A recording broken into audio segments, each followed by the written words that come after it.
Hello guys, તમારું કાવ્યાનિક mini બ્લોગની અંદર સ્વાગત છે. અને આજે તો બપોરે થોડી વાર સૂઈને ઉઠીને પછી જો નીક માટે મૂકી દીધી છે ચા. અને ચા બનાવી નાખી પછી મેં મારી માટે ફ્રૂટ કાપવા માટે બેસી ગઈ છું. તો હવે મેં મારા બધા જ ફ્રૂટને કાપી નાખ્યા છે. તો મસ્ત મારા ફ્રૂટ, મને તો ફ્રૂટ બહુ જ પસંદ છે. તો ફ્રૂટને એન્જોય કરીને હવે આપણે રસોઈ કરવાની છે. તો રસોઈમાં આજે છે idli sambar, south Indian dish. તો ઇડલી અને દાળ માટે, સંભાર માટે મૂકી દીધું છે પાણી અને ઇડલીનું બેટર કરી નાખ્યું હતું રેડી. હવે ઇડલી માટે મેં મૂકી દીધું છે ઢોકળિયાની અંદર પાણી ગરમ અને બેટરની અંદર સ્વાદ અનુસાર મીઠું નાખી બરાબર રીતે કરી લીધી છે મિક્સ. અને અહીંયા દાળ મારું પાણી ઉકળી ગયું, દાળ એડ કરી દીધી છે. અને આ છે રીંગણા, બટેકા, ડુંગળી અને 2-3 લસણની કળી. તો મસ્ત વોશ કરીને હવે આપણે એને પણ એડ કરી દઈશું દાળની અંદર.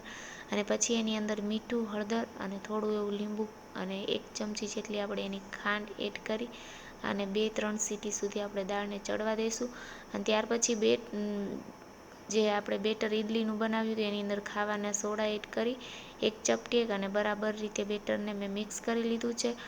અને થોડી વાર હલાવવાનું એટલે એકદમ બેટર મસ્ત થઈ ગયું છે મિક્સ. હવે આપણે વાટકીની અંદર થોડું એવું તેલ એડ કરી અને પછી આપણે એની અંદર ઇડલીનું મૂકી દીધું છે. તો એક બાજુ મારી દાળ ચડે છે અને બીજી બાજુ મારી ઇડલી પણ મેં મૂકી દીધી છે.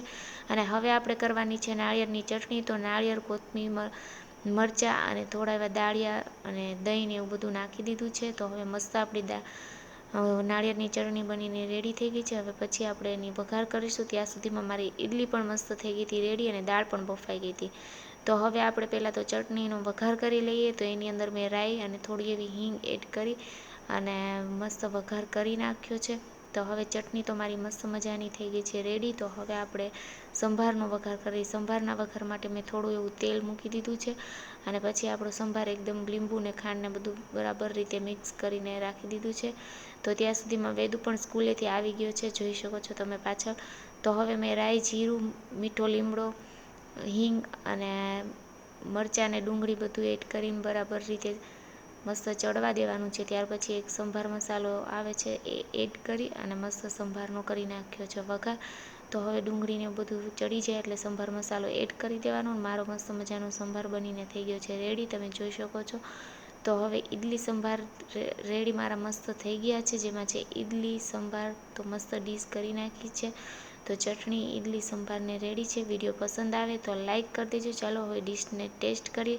તો મારી તો એકદમ રૂ જેવી સોફ્ટ મસ્ત ઇડલી બની ગઈ હતી. તો પહેલાં તો ઇડલીને જ ટેસ્ટ કરીએ તો વાવ, મસ્ત બની છે. અને સંભાર પણ મારો મસ્ત બન્યો હતો. તો ચલો, મેં તો મારો ઇડલી સંભારને એન્જોય કરું છું. ત્યાં સુધીમાં વિડીયો પસંદ આવે તો લાઈક કરી દેજો.